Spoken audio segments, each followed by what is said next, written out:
Welcome to Passionate World Talk Radio, a wholly owned subsidiary of Global Media Network, LLC. Educate, enlighten, and entertain. This is the third episode of Lest with a T, We Forget, with Lisa Skinner, Betsy Wurzel, and Lillian Cauldwell. This is a continuation from the first two podcasts that are about the USA and the Holocaust. And this episode, we're going to be dealing with immigration policies from the 1940s and compare them to what's happening today in the 21st century. And I thought I set the stage. Now, I want to warn people, you are not going to like what I found. And I found it in more than 3 places. You're not going to be like what you're going to hear about the United States of America. But be forewarned that should you do any Google research and ask the right questions, you will find these same articles. The 2 resources I used was the Atlantic magazine and the Jewish Telegraph Agency.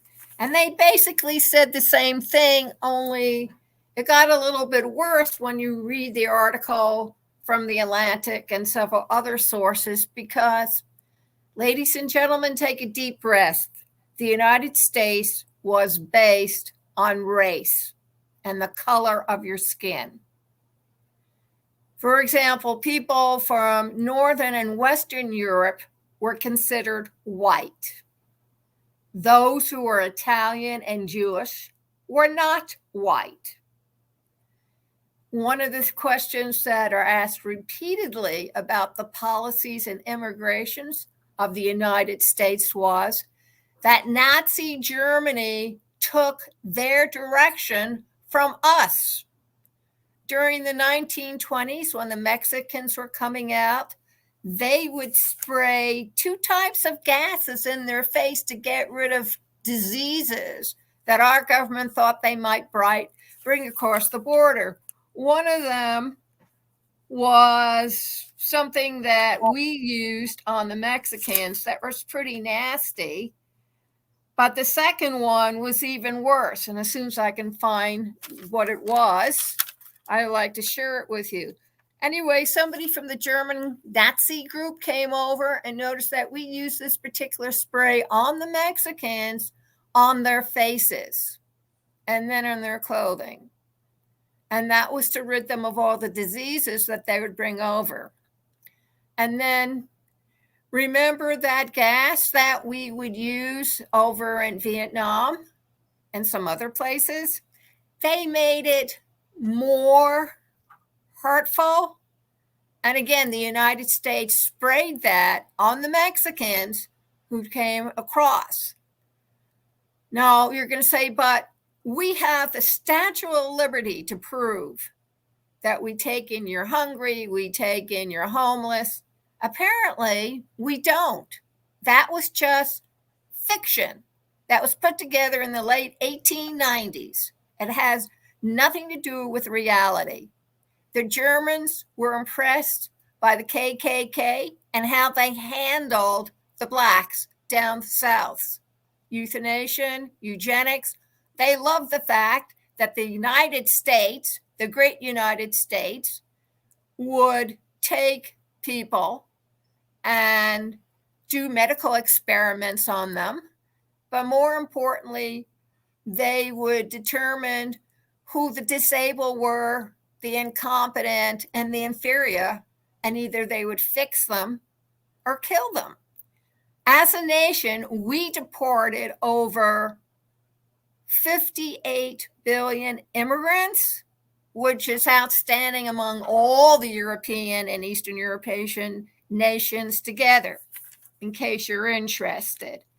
And the fact of the matter is the policies of immigration has only recently changed with Biden, but he's having trouble because we as a people come from, yes, you guessed it, Europe.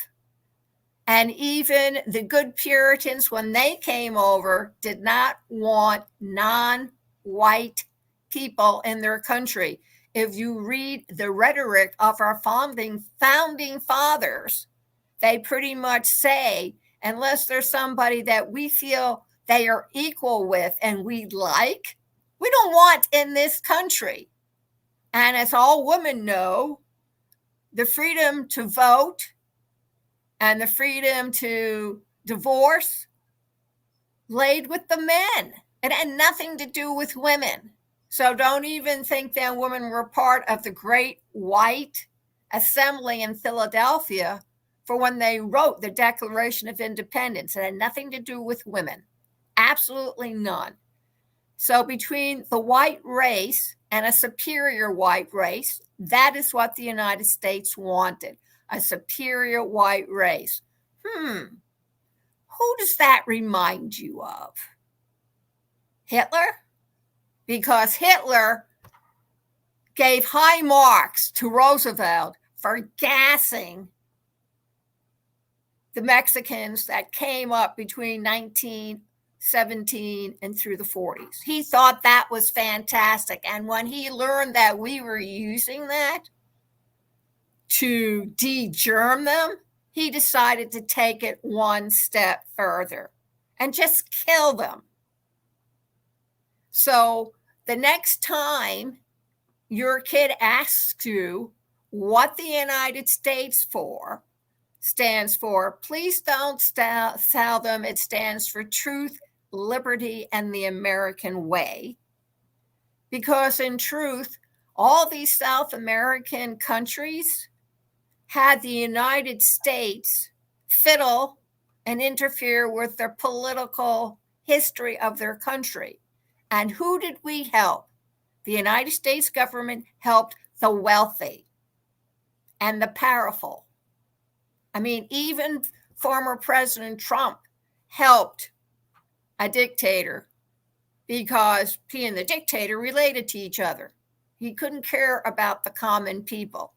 So the next time you start complaining about these immigrants coming up, just realize that thanks to your previous 20th century government, they are where they are today because we made it possible to have to leave their country because of what we did. So now we have racism, all color white, and wealth and power. And those are the three things that the United States stands for.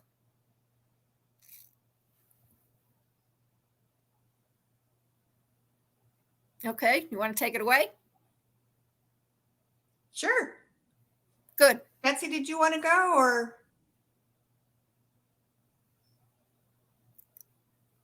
Oh, we can't hear you. We can't hear you. Can you hear me? Yes. All right. I forgot I have my mic off. What's the other name of your resource? Is it Transatlantic or Atlantic? It's the Atlantic magazine. But Okay. It was not the only one. I also wanted to serve several Jewish newspapers and Jewish articles that were asking why Roosevelt never got involved in the war. And they used the documentary by Ken Burns a lot. And they said even now they're still trying to justify the fact that Roosevelt did not allow the Jews in because public opinion was against that. That's right. And that's one of the reasons why we're not letting in immigrants from South America and Mexico, because the southern states, the border states, are against it. But what the border states don't seem to understand is it's not their country. But more importantly, they don't understand that they're the ones that made it possible for these people to leave their countries, because the United States had a Cold War going on in South America, and they mostly helped the dictators and the military achieve their goals within those individual countries. And when you have no food, and when you have war inside the cities and machine guns and tanks and soldiers, and let's not forget the cartels, then there's no place for these people to go to. They had an exception. In 1940, they allowed 1,000 people to come over to the United States, and they went into a specialty camp that had been prepared for them in Fort Ontario, New York, with the understanding that every Jew that settled in that special camp had to go back to Germany after the war. Talk about insult added to injury. They wouldn't be accepted in Germany after the war. Their homes had been taken over by the Royal Germans, and they were not about to give up their property. They stole what the Jews had to leave behind. So there was nothing left. But I'm talking about the magnanimity of the U.S. government. Only 28% of the 1,000 Jews accepted that. The rest rejected it. Can't imagine why. Can you imagine? Yeah, they cite the Great War. They recited the fact that we had an economic depression and we were afraid they'd take our jobs, which I find fascinating because during the 70s, 80s, and 90s, we allowed all the immigrants coming in from Mexico and South America come in so they would pick all the crops on jobs we did not want, or encourage them to go into the health fair to become nurses' aide or caregivers to jobs that us mighty Americans looked beneath us to do. And I think with the way 2/3 of the population are behaving, they don't want to go to work. They want the government to take care of them financially, that we better watch out what we wish for, because the people who are coming in want those jobs.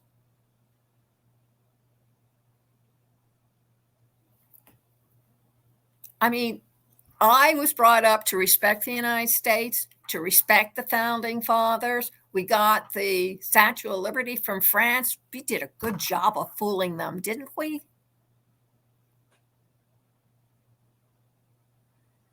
Betsy, do you want to go? You want to go now? We can hear you. No, I'll go last. Okay. So I want y'all to know this is really kind of mind-blowing because we do not get together before our broadcast. Lillian is doing her research, Betsy's doing her research, and I'm doing my research independent of the other two, and none of us know what each other is going to talk about. And what's kind of mind-blowing is the information that I have discovered completely supports what Lillian just told you, but from different resources. But they're all saying the same thing. So let me share with you what I have uncovered. And it's like really fascinating. I'm going to be reading this from my notes, so bear with me. In 1965, the percentage of immigrants in the U.S. was only 4.4%. That's like nothing. But today, thanks in large part to the Immigration Act of 1965, which abolished the discriminatory quotas, which barred most immigrants from outside of Northwestern Europe. The harsh immigration restrictions of the early 20th century, exactly what Lillian was saying, were a tremendous departure from our founding ideology. Remember last week we talked about the Golden Door? I'm going to bring that up for you in just a second to remind you of that policy. 60% of America's white population in 1790 was English. Germans, Irish, and other Europeans made up the rest of the white population, to say nothing of the African slaves and American Indians. From 1790 to 1875, there were virtually no federal immigration laws. We had the Golden Door policy during that time. Only restrictions on naturalization.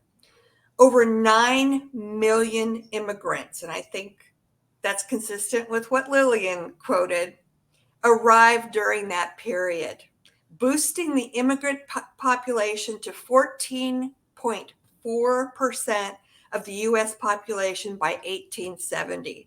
In that year alone, 387,000 immigrants arrived, equal to over 1% of the entire population, a flow that dwarfs modern immigration. And again, as Lillian pointed out, it was a confluence of nationalism, eugenics-inspired racial animus, and labor union pressure pushed a barrage of restrictions that culminated with the Immigration Act of 1924, which capped annual immigration at only 164,667 people total, and virtually banned immigrants from any country outside of Northwestern Europe and the Western Hemisphere.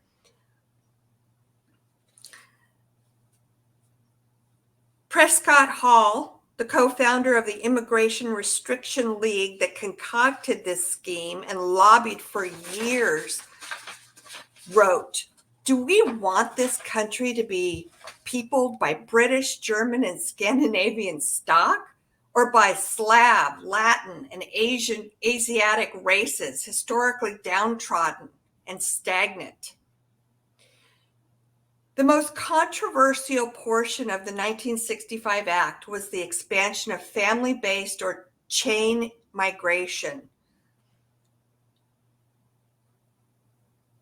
They allowed U.S. citizens to earn a green card through family reunification, a path unavailable prior to 1965. Now, the word nation comes from the Latin root natio, meaning a tribe, race, or people with a common ancestry. For early Americans and Europeans, that's what it really meant.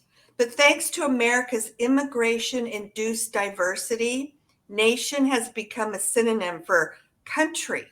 Anyone who shares civic values, believes in hard work, and learns English can come to the U.S. The U.S. began regulating immigration soon after it won independence from Great Britain, and the laws since enacted have reflected the politics and migrant flows of the times. Early legislation tended to impose limits that favored Europeans, exactly what Lillian said, but a sweeping 1965 law opened doors to immigrants from other parts of the world.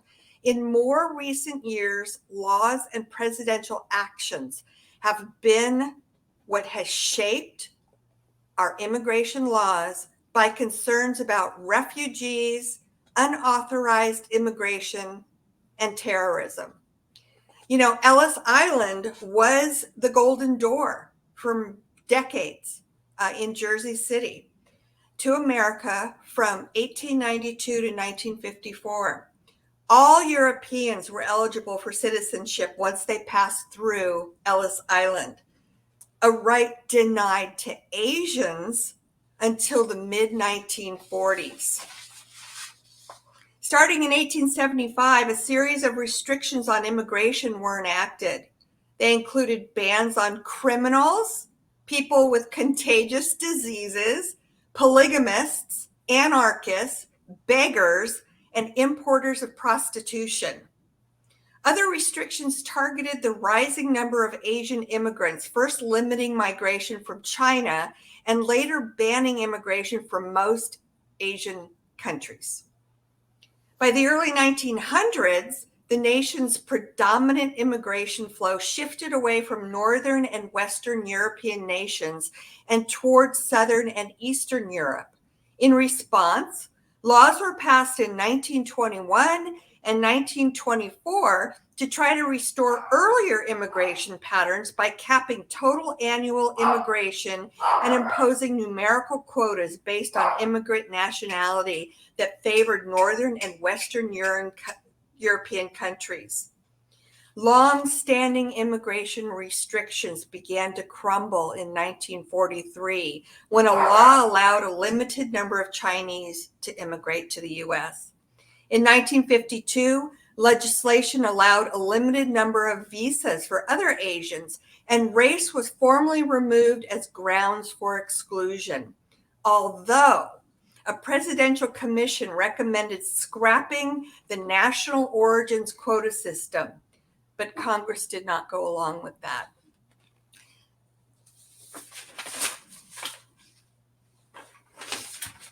I want to bring to your attention from the beginning.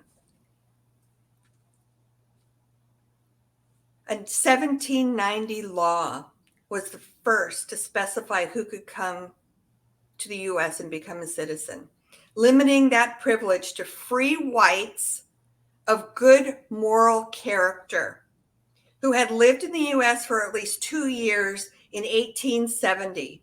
The right of citizenship was extended to those of African origin. So my question here is, what was their criteria back then for good moral character? What was the litmus test for that? I don't know. I haven't been able to find out what that exactly involved, but how many immigrants do you think would be granted citizenship today if that was still the standard? Think about that. Our immigration laws and policies have changed 30 times since 1790, since our very first immigration law was enacted. It changed 8 times from 1790 to 1891. From 1903 to 1996, it changed 17 times. And I imagine that the reason why it changed so many times during that period of time was because we had so many wars going on during that time. We had World War I, we had World War II, we had the Korean War, we had the Vietnam War, and so on and so forth. And every single policy that I looked up that changed during that time had to do with an ethnicity and a race. You're causing trouble out there in the world. We don't want you.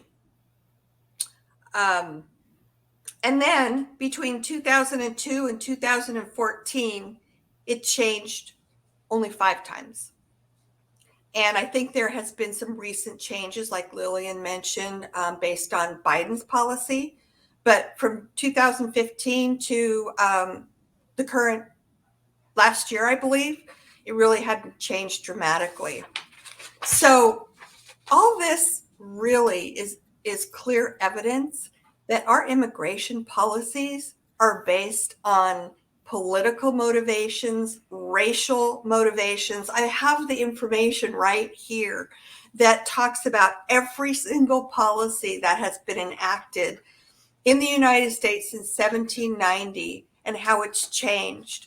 And maybe next episode, if people are interested, we can go into more detail about what the policies have been and how they changed based on what was going on in the world or in the US.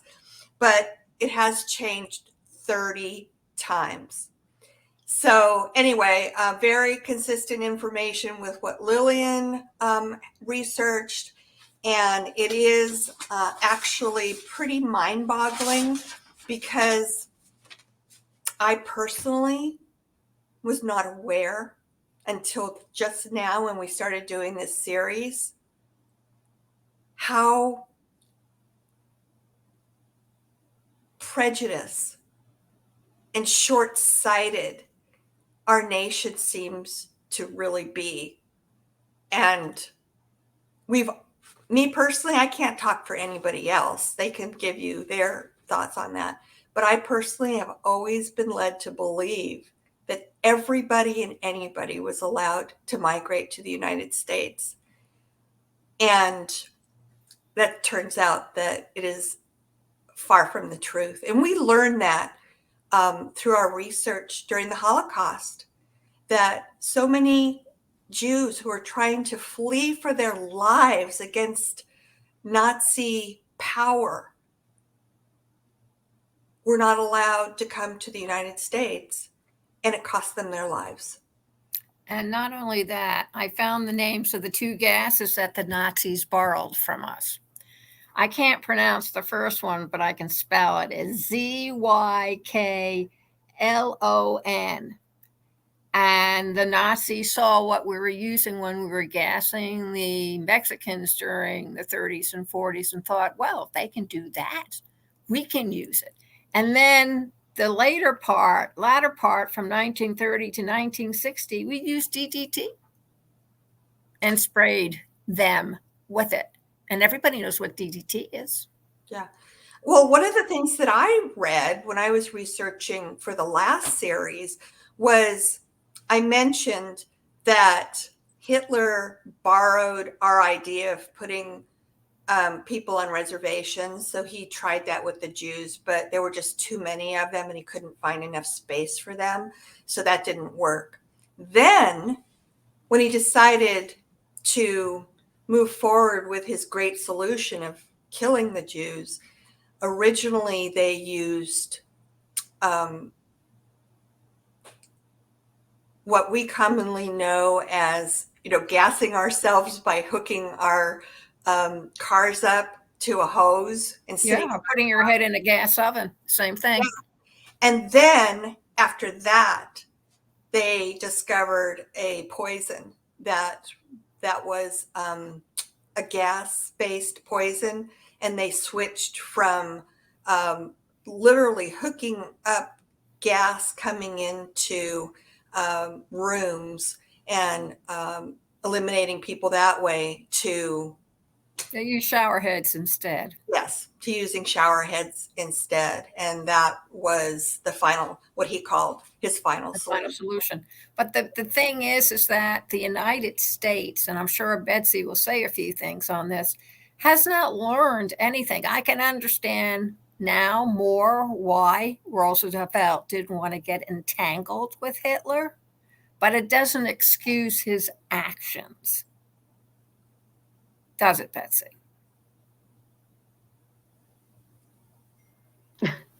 My connection keeps freezing, Lillian. I didn't hear the last what you said. I said that we didn't seem to change our position on immigration, and that Hitler was all too eager to see what the new country could do. And he found that we were just as bad as he was. The only difference being he was doing it partly because of religion, but the rest was in support of a superior white race, which is what the United States is doing. Comment, please. Yes. Well, I'll tell you what, I am blown away by the information that you and Lisa gave. So thank you very much for that. I did not do intensive research. I'm going to just give my history, like my opinion. My grandparents, my mother's parents came over before World War I because of the pogroms. They came in illegally, this is what I said in the first show. My grandfather became a citizen. My grandmother did not because she was a caregiver, must run in the family. And my grandmother was so frightened of that she would have to return to Russia that when her green card came up, my mom immediately had to go do the paperwork because she had that fear of being sent back. I remember in 1976, well, I remember through the years, my grandfather gave money to Russia to have his sister come over. And she finally came over in 1976. She was My grandmother couldn't stand there. She went over to Brighton Beach, which is known for a very large Russian Jewish area, neighborhood. And when my great aunt died, she had, I think, $2,000 or $3,000 stuffed in toilet paper rolls. And my grandmother was mad because she had to earn everything. She said, well, she's coming over and she gets everything for free. I think sometimes, you know, me personally, I don't have a problem with immigration. I say, come on over. I'm a byproduct of illegals. My father's parents came over legally. His grandparents came over legally. You do what you got to do sometimes to get in here. What I think, in my opinion, is people get mad at people coming over illegally. I don't think it's not so much as taking jobs as it is that they are things. Oh, there goes my connection. They're giving stuff that Americans are not getting. I think that's a problem now, a huge problem. When I worked in a hospital, they recruited nurses from Ireland and the Philippines. No problem with that. But why are they giving them an apartment and how to get started? What about the single women, the women who are struggling here that were nurses that could have used that kind of help? I think that's a lot of the problem with the immigrants today. Back when my grandmother came over, they had to speak English. They wanted to assimilate. I think now, not so much with a lot of people. They don't want to assimilate. You go into businesses where I live, they don't even speak English. Yeah. You know, you should really learn the language. There wasn't government help back then. Now there's the government help. If we went over to another country, would we be put up in a hotel, given food, phone, free medical care? This is where I think the problem is of people having a problem with immigrants coming over. It doesn't bother me. But what bothers me, to be honest, is that they get everything and our veterans are homeless and not getting services that they need. To me, charity begins at home. Help us. Help the seniors that are struggling. My grandmother, and she was even resentful, and she came in illegally that her sister-in-law had gotten things that she had to work for. And I think that's a huge problem. Going back to Franklin Delano Roosevelt, my dad told me people even begged him, bomb the trains that the Jews were on. And he was told not to bother. In the National Archives in Washington, there's 3 or 4 papers where they say he was told bluntly not to bother because they kill the civilians in the camps, and all these people in the camps are begging him, bomb us. We're already dead, most of us over here, so you bombing us is not going to make a difference. It will make us happy that you are at least caring for us. And I think that was the number one thing that bothered the hell out of the Jews, was that the United States was so disdainful and that they were more afraid of showing that they had a heart and to do something to help the Jews. Because in most of the papers I read for studying for the research for today's episode, they all said the same thing. Roosevelt was afraid of public opinion. He was afraid that they would vote him out of office. And because he was fearful of that, he refused to help the Jewish nation. Really? That's exactly why he refused. Yes. And he was reelected 3 times going on to a third. Yeah. No, he was in his 4th administration when he passed away. Yes. He was voted into office 4 different times, back to back. Yes. But I want to just kind of piggyback on something that Betsy said about, if we look at the landscape of immigration today and how people are very resistant to assimilating into our culture. And I don't even know if we understand what our culture is, because it's such a mixture of so many different cultures. But this is really interesting. The 1917 Immigration Act, also known as Asiatic Barred Zone Act, banned immigration from most Asian countries except the Philippines because it was a U.S. colony. But what I found interesting about this, the required immigrants over the age of 16 had to demonstrate an ability to read basic English. So, in other words, in order to be assimilated, they had to at least take the steps so that when they came to the country, they were at least able to understand the language. And that was a requirement. That was in 1917 that was enacted. Is that happening today? No. And I also think that what people don't seem to understand is that the reason why we're having a massive influx of people is because of what we have done as a nation politically. I mean, you can blame Hitler for a lot of things, but you can't blame him going into other countries and doing their politics before he started the war, right?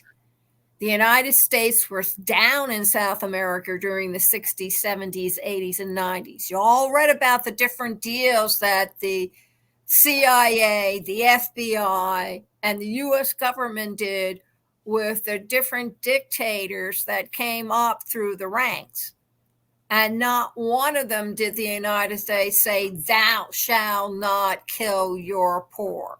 Thou shalt not gun them down. Thou shalt not take the kids and put them into soldiers at the age of 12. You don't hear anything like that.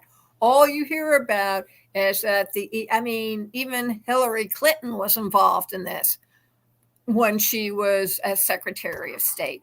The bottom line is the United States is only concerned about wealth, purity, and how much power they can leverage. And let's face it, that's not too far away from Hitler and his 1,000-year reign, or Russia with Putin going into the Ukraine, or China wanting to claim Singapore.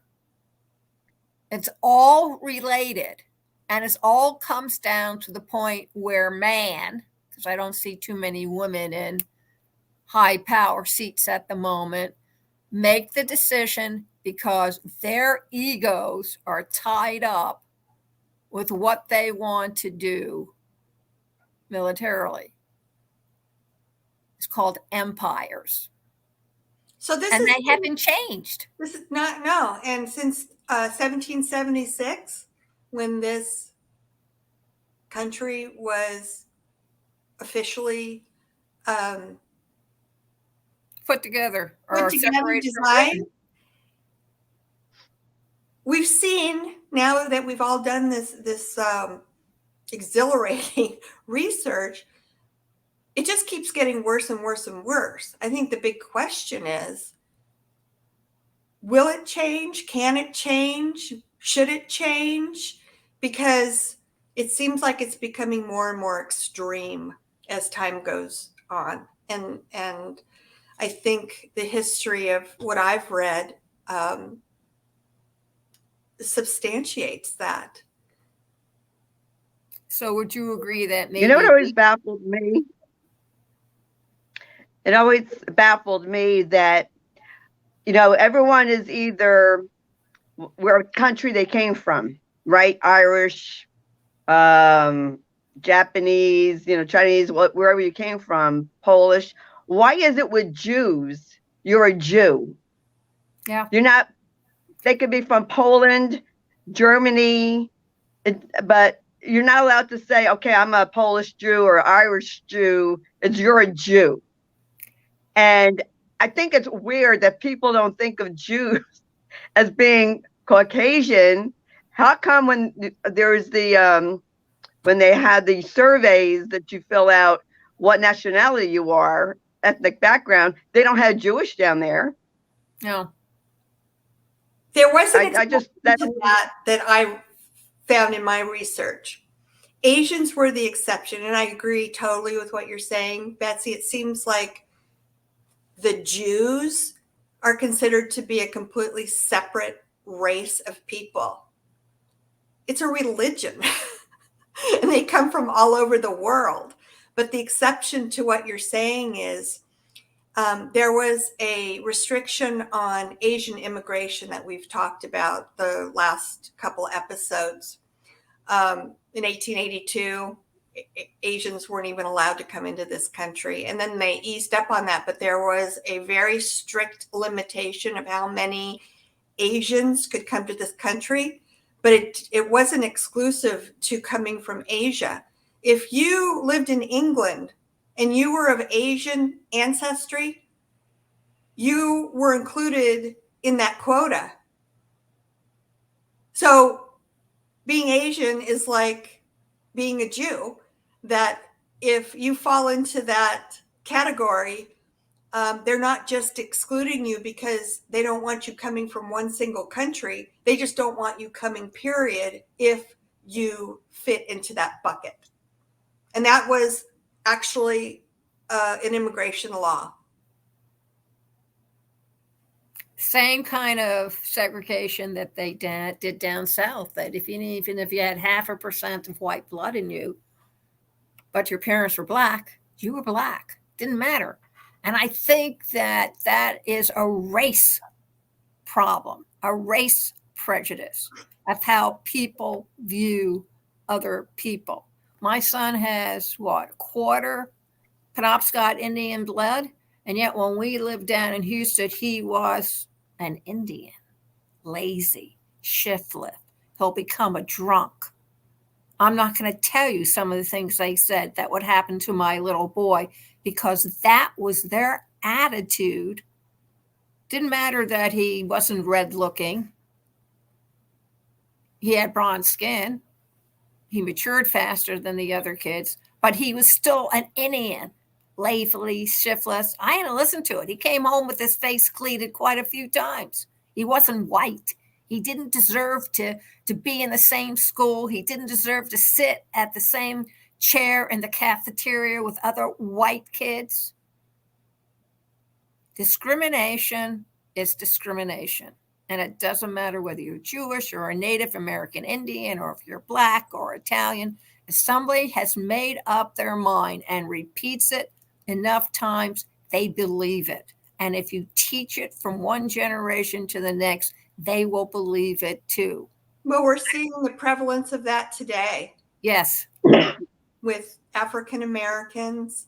You know, back in the earlier part of the 20th century, it was illegal in several of the southern states for anybody to marry somebody, even if they looked like they had white skin, if they had even a drop of African American blood in or them. Jewish blood.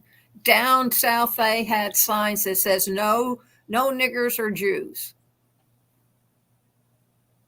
In some parts of the South, that's still happening. In some parts of the South, it is still happening. Ben's children are half Chinese. They've been discriminated ever since they've been in like junior high. Their own teachers discriminate against them. And I personally think one of the worst atrocities that we have seen in our United States history, and that's a separate conversation, another episode. Yeah, that's another month, folks, maybe March. American Indian. Yeah. I mean, we wiped out an entire culture of people because we wanted to own and rule the land that they didn't own. They're stewards. Yeah. They didn't believe in owning the land. It was God's land, and they felt privileged to be able to just be part of it and hunt for their food and live there. And we were so greedy and so selfish that we had to figure out a way to complete genocide on this entire race of people because we wanted that land. Money, wealth, race. The fruit doesn't fall far from the tree. So if any of our listeners have any opinions or they would like to make some comments, you can DM me at pwrnetworkllc@gmail.com. You can DM Lisa Skinner at dementiawhisperer1@gmail.com. And I wanted to let you know where my information came from for today's episode. I'm quoting information that I found from the Cato, CATO Commentary Institute. And the author of the article that I was quoting from was Tom Alex Nowrasteh. And then part of my information came from the Pew, PEW Research Center. There's several articles that I found on the internet from the Pew Research Center.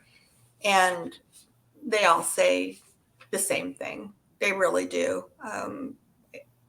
I think that we've all agreed that if we find this information in at least 3 independent sources, we find that the information continues to be very consistent.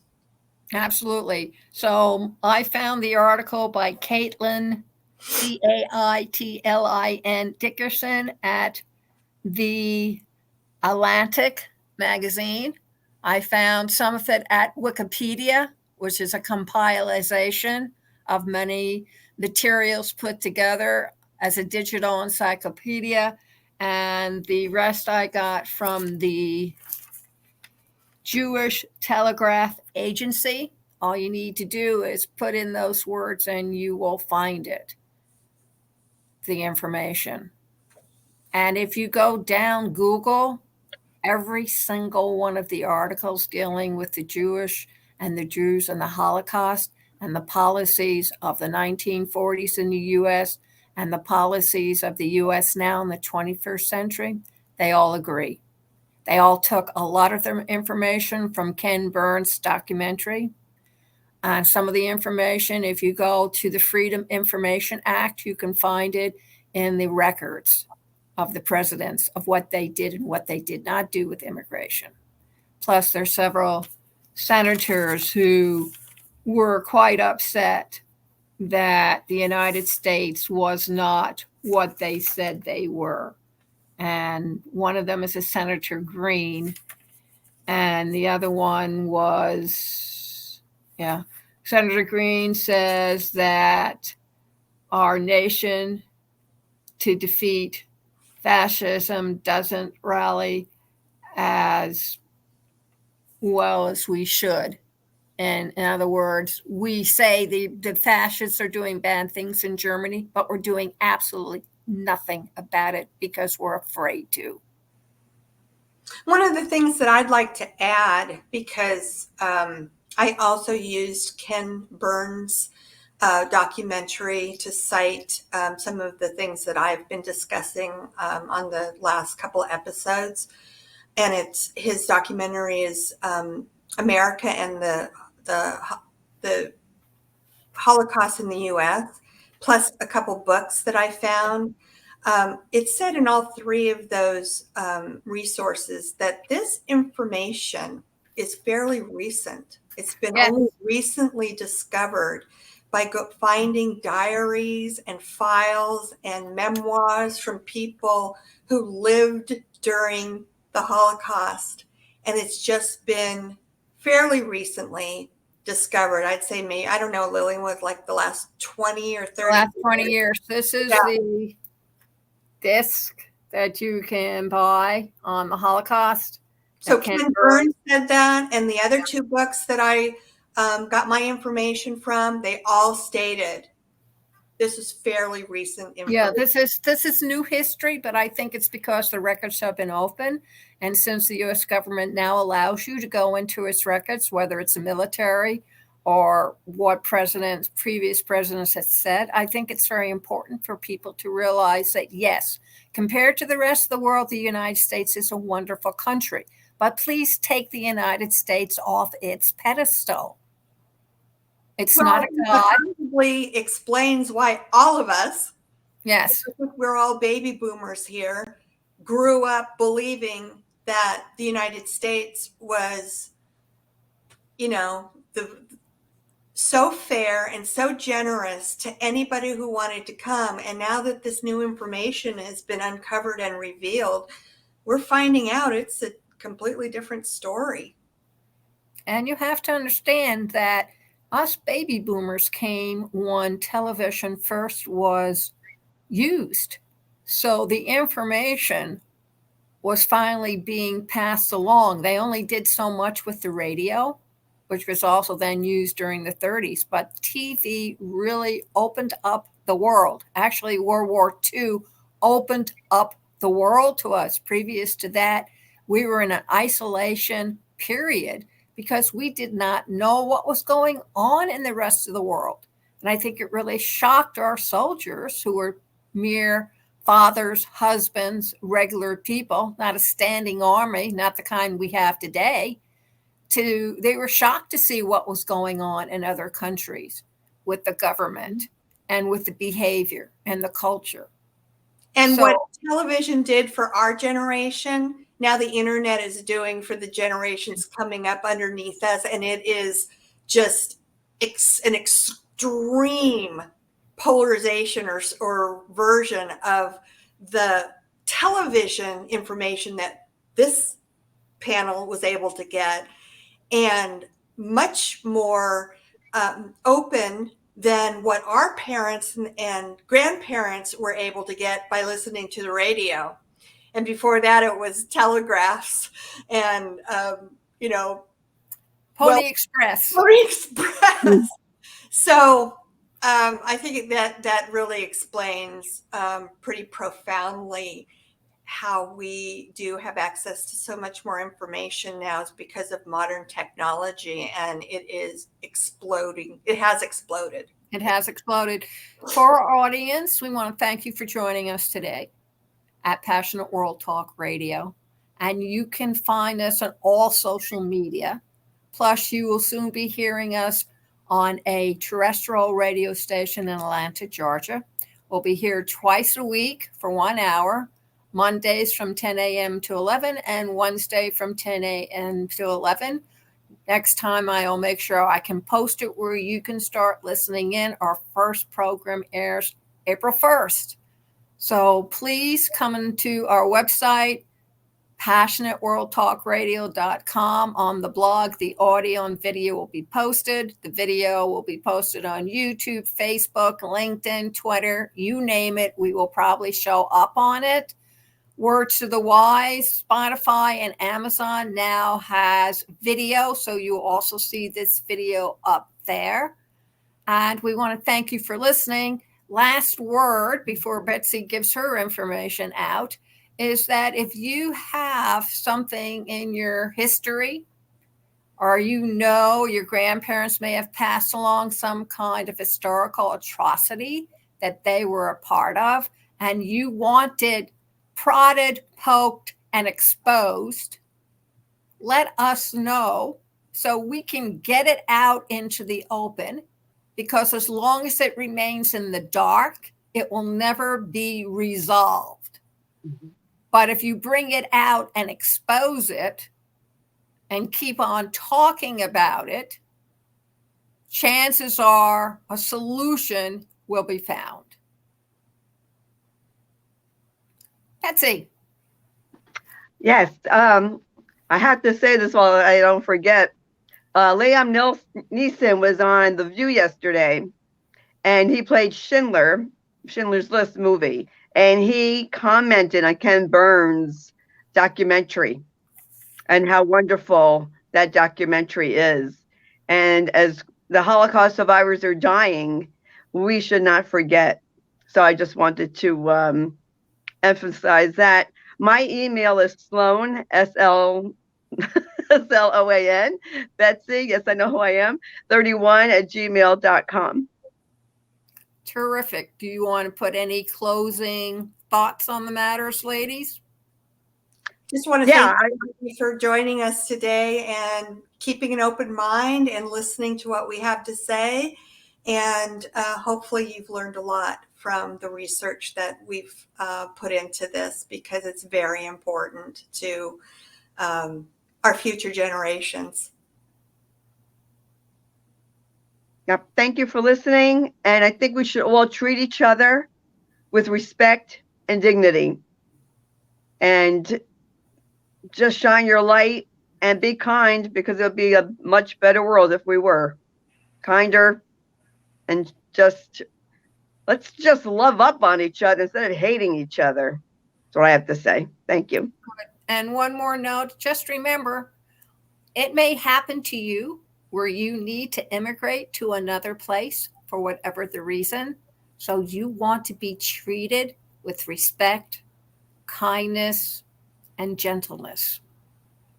Thank you all very much for listening. And remember, next week, episode 4 of Lest with a T, We Forget, with your hosts, Lisa Skinner, Betsy Wurzel, because I am going to be out for the next 2 months writing a book on podcasting.